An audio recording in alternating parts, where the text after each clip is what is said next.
AI tools నేర్చుకుని passive income సంపాదించాలనుకుంటున్నారా? వెంటనే సంప్రదించండి. నమస్కారం ఆశ్లేష గారు. నమస్కారం అండి. చిన్న పిల్లల్లో అంటే ఇప్పుడున్న జనరేషన్ పిల్లల్లో కనుక మనం చూస్తే ఎర్లీ ప్యూబర్టీ స్టేజ్ వచ్చేస్తూ ఉంది. దాని ప్రధాన కారణాలు ఏమేమి ఉంటాయంటారు? అండ్ పేరెంట్స్ ఇటువంటి విషయాల్లో కూడా ఎటువంటి జాగ్రత్తలు తీసుకోవాల్సినటువంటి అవసరం ఉంటుందంటారు? ఇంతకుముందు జనరల్గా 12-13 ఇయర్స్కి ఈ స్టేజ్ అనేది స్టార్ట్ అయ్యేదండి. పబర్టీ కానీ, ఆడపిల్లల్లో మెన్స్ట్రేషన్ కానీ, మగపిల్లల్లో కూడా 12-13 ఇయర్స్ దాటాక మనం ఈ నేచర్ని అబ్జర్వ్ చేసేవాళ్ళం. ఇంకా ముందరికి వెళ్తే 15-16 ఇయర్స్. సో ఇప్పుడు ప్రజెంట్ జనరేషన్ కిడ్స్కి వచ్చేసేటప్పటికి 10 ఇయర్స్ బిలో కూడా వాళ్ళు ఎర్లీ పబర్టీ స్టేజ్ని ఎక్స్పీరియన్స్ అయిపోతున్నారు. పబర్టీ అంటే ఏంటంటేనండి, బాడీ సెట్ అవుతుంది.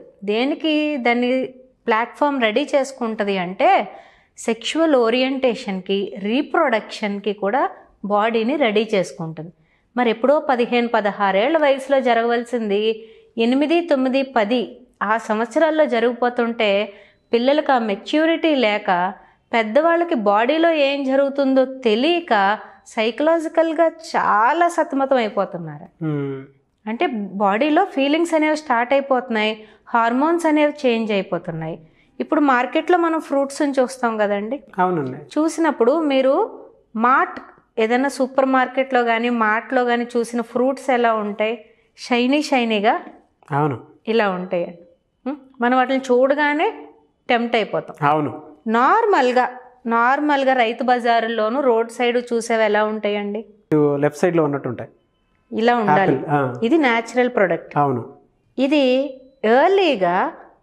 ఎర్లీగా తయారవ్వడం కోసం దీని యొక్క కలర్ పాలిష్ పెట్టి, దీని యొక్క సైజ్ ఎన్హాన్స్ చేసి, ఇంతిలా మనకి అందంగా కనిపించడానికి రకరకాల ప్రిజర్వేటివ్స్, కెమికల్స్ వాడి దీన్ని బలవంతంగా మనకి ప్రొడక్ట్ అడల్ట్రేషన్ చేస్తున్నారు.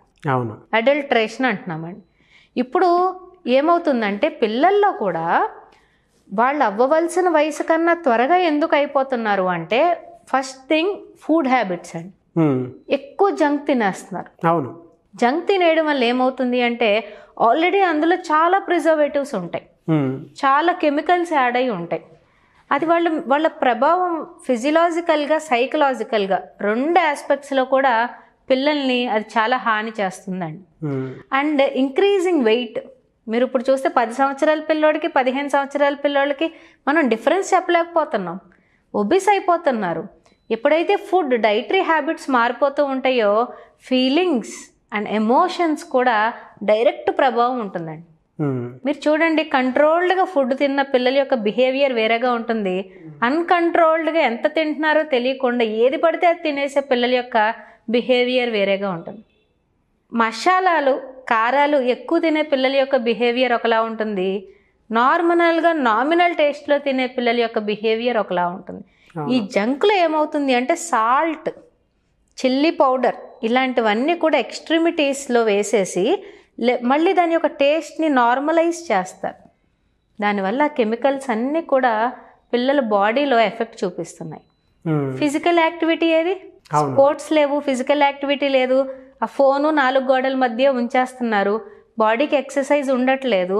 మనం బయలాజికల్గా చాలా వరకు ఏది అవాయిడ్ చేయలేం, కానీ పోస్ట్ పోన్ చేయగలమండి. ఎలా అండి? ఇప్పుడు డయాబెటీస్ ఉందనుకోండి, జెనెటిక్గా పేరెంట్స్కి ఉందనుకోండి, పిల్లలకు వస్తుంది. అవును. కానీ ఫుడ్ హ్యాబిట్స్, ఎక్సర్సైజ్ వల్ల ఒక 5-6 ఏళ్ళు పోస్ట్ పోన్ చేయొచ్చు. ఇప్పుడు అమ్మ కానీ నాన్న కానీ ఎర్లీ పబర్టీ వాళ్ళు ఎక్స్పీరియన్స్ చేశారనుకోండి, పిల్లలకు తప్పకుండా వస్తుంది. ఎందుకంటే 70% జెనెటిక్ ఉంటుందండి అందులో. ఆ వచ్చిన దాన్ని వీళ్ళు అవాయిడ్ చేయలేరు, కానీ ఒక 2-3 ఇయర్స్ పోస్ట్ పోన్ చేస్తే సరిపోతుంది. అంటే ఏ వయసులో అవ్వాల్సినది ఆ వయసుకు మనం పోస్ట్ పోన్ చెయ్యాలి అంటే ఫుడ్ హ్యాబిట్స్లో జాగ్రత్త తీసుకోవాలి, ఫిజికల్ ఎక్సర్సైజ్ వాళ్ళకి కల్పించాలి. 3వది పొల్యూషన్ అండి. పొల్యూషన్లో రిలీజ్ అయ్యే కెమికల్స్ కూడా పిల్లల యొక్క మానసిక స్థితి పైన చాలా ప్రభావం చూపిస్తూ ఉంటాయి. ఆడపిల్లలకే కాదండి, మగపిల్లలకు త్వరగా మీసాలు, గడ్డాలు, పబ్లిక్ హెయిర్ వచ్చేయడము, టోన్ మారిపోవడము, ఈ హార్మోనల్ చేంజెస్ వచ్చేయడం వల్ల వాళ్ళలో ఉన్న ఫీలింగ్స్ మారిపోవడం, ఎక్కువ కోపం వచ్చేయడం, అగ్రెషన్ పెరిగిపోవడం, ఇవన్నిటికి కారణము ఈ ఎర్లీ పబర్టీ అనండి. దీనిపైన పేరెంట్స్ అవగాహన పెంచుకోవాలి. ఊరికే ఇంతవరకు బాగానే ఉన్నాడు ఇప్పుడు ఎందుకు మారిపోయాడు అనే దానికన్నా ఎర్లీగా స్టార్ట్ అయ్యింది, హార్మోన్స్లో ఈ చేంజెస్ వస్తున్నాయి కాబట్టి ఇలా బిహేవ్ చేస్తున్నాడు, ఇప్పటికైనా లేట్ అవ్వలేదు, నేను వీటికి ప్రాపర్ కేర్ తీసుకోవాలి అని పేరెంట్స్ కొంచెం రియలైజ్ అయితే మనం కొంతవరకు దీన్ని పోస్ట్ పోన్ చేయొచ్చు. అవును, 10 ఏళ్ళకే జరగవలసింది ఒక 13 ఏళ్ళకో 14 ఏళ్ళకో జరిగితే ఈ 3-4 ఇయర్స్ పిల్లలు కొంచెం మెచ్యూర్ అవుతారు కాబట్టి వాళ్ళని హ్యాండిల్ చేసుకోగలుగుతారు. ఎలా అంటే ఫుడ్ హ్యాబిట్స్ చేంజ్ చేయాలి అని అంటే ఎటువంటి ప్రాసెస్ని ఫాలో అయితే బెటర్గా ఉంటుందంటారు? మెయిన్ కార్బోహైడ్రేట్స్ అండి. కార్బోహైడ్రేట్స్ని అవాయిడ్ చేయాలి. అన్ని జంక్ ఫుడ్ చూడండి మీకు కామన్గా మైదా కనపడుతుంది. అవును, నూడిల్స్ కానీ పొటాటో చిప్స్ కానీ ఇవన్నీ కూడా కార్బ్స్. ఈ కార్బ్స్ ఏమంటే ఇన్స్టెంట్ ఎనర్జీని ఇచ్చేస్తాయి బాడీలో. ఆ ఇన్స్టెంట్ ఎనర్జీని బయటికి వెంటిలేట్ చేయకపోతే ఫ్యాట్ కింద లేకపోతే గ్లూకోజ్ లెవెల్ పెరిగిపోవడము, లోపల స్టోర్ అయిపోతూ ఉంటాయి, ఒబిస్ అయిపోవడము, అవి మళ్ళీ ఆర్గాన్స్ పైన ఎఫెక్ట్ చూపించడం జరుగుతుంది. కాబట్టి ఫస్ట్ కార్బ్స్ కట్ చేసి ఫైబర్ రిచ్ ఫుడ్ తినిపిస్తే సరిపోతుందండి. అది కూడా ఇంట్లో కొంచెం పేరెంట్స్ ప్రిపేర్ చేసుకునే దాన్ని బట్టి కూడా ఉంటుందండి. ఇంట్లో తక్కువగా ఏది చాయిస్ మనం పెడితే వాళ్ళు అదే తీసుకుంటారు. ఇప్పుడు మల్టీగ్రెయిన్ తినాలనుకోండి, అలా తినడు. కాకపోతే అది ఒక చాట్ రూపంలో తయారు చేసేసి అక్కడ పెడితే ఒక 2 రోజులు లేట్ చేసినా కూడా తినే అవకాశం ఉంది కదండి. మనం పెట్టేటప్పుడే మ్యాగీ పెట్టేస్తుంటే అక్కడ ఇంకా వేరే చాయిస్ ఏముంటుంది? ఫ్రూట్స్, ఒక ఫైబర్ రిచ్ మీలు, ఇలా ఆల్టర్నేటివ్స్ మనం ప్లేస్ చేస్తూ ఉంటే కొంతవరకు మనం అవాయిడ్ చేయగలం. ఓకే, దాంతోపాటు ఫిజికల్ యాక్టివిటీస్ ఏం చేస్తే బెటర్గా ఉంటుందండి? మెయిన్ ప్రాణాయామ అండి. బాడీకి ఆక్సిజన్ వెళ్ళాలి. బాడీలో ప్రతి పార్ట్ షార్ట్ స్పాన్లో ఆక్సిజన్ వెళ్ళగలిగితే జస్ట్ కూర్చోపెట్టి ఫ్యామిలీ అంతా కూడా ఇన్హలేషన్ ఎక్సలేషన్ ఊరికే జస్ట్ బ్రీతింగ్ ఎక్సర్సైజ్ చేయడం వల్ల కూడా మనం చాలా వరకు హార్మోనల్ ఎఫెక్ట్స్ మనం తగ్గించగలుగుతామండి. తర్వాత పేరెంట్స్ అందరూ కలిసి సరదాగా షటిల్ ఆడుకోవడము, లేకపోతే అలా వాకింగ్కి తీసుకువెళ్ళడము, ఇవన్నీ ఫ్యామిలీ అంతా కలిసి చేసే యాక్టివిటీస్.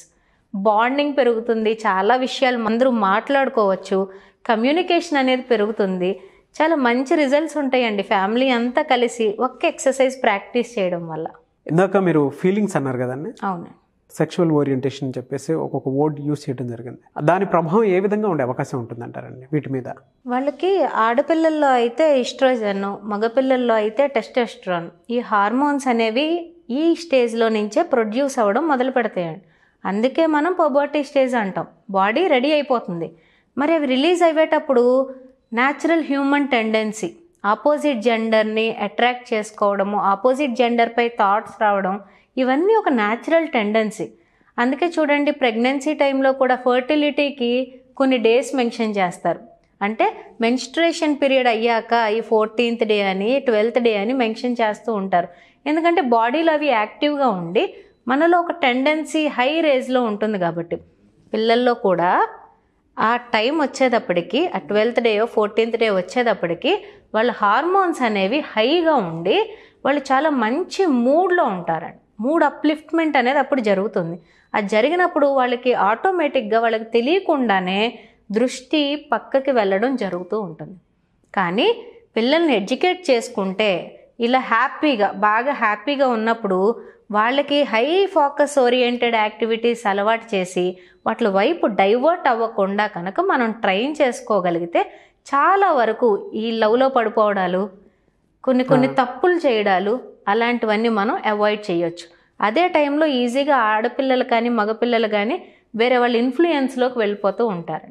అందులో మూవీస్ ఒకటి చూస్తూ ఉంటారు, ఈ వయసుకి ఇలా చెయ్యాలేమో, ఇది ఫ్యాషన్ ఏమో, ఇలా చేస్తేనే నేను గ్రేట్ ఏమో, ఇప్పుడు నేను వయసులోకి వచ్చాను కాబట్టి నా హీరోయిజం చూపించుకోవాలేమో అని ఈ పీరియడ్ని, సెన్సిటివ్ పీరియడ్ని తప్పుదావులో వాడుతూ ఉంటారండి. సింపుల్గా చెప్పాలంటే బాయ్స్కి కానీ గర్ల్స్కి కానీ ఈ ఏజ్లో హార్మోనల్ అట్రాక్షన్ ఎక్కువగా ఉంటుందండి.